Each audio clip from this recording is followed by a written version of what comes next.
Good morning guys. Yan lang na-harvest namin ngayon. Kaya konti. Yan.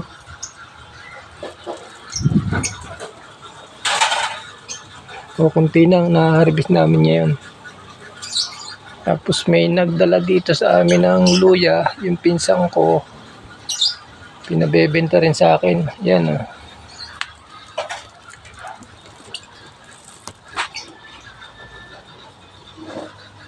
Yung luya.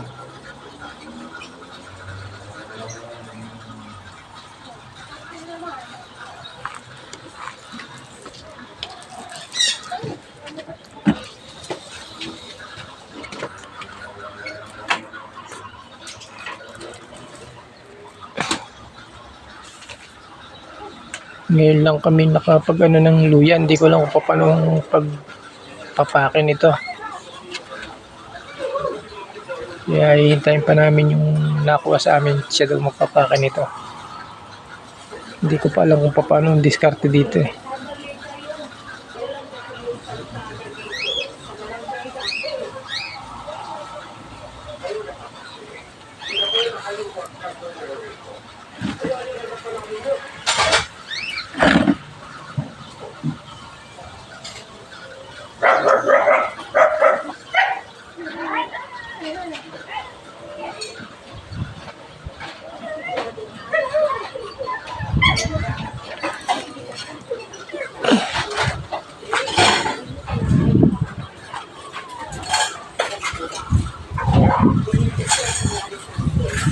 Kaso hindi ako makapagpake dahil ito.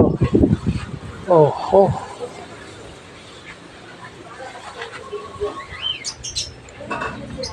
Taga ang kamay ko.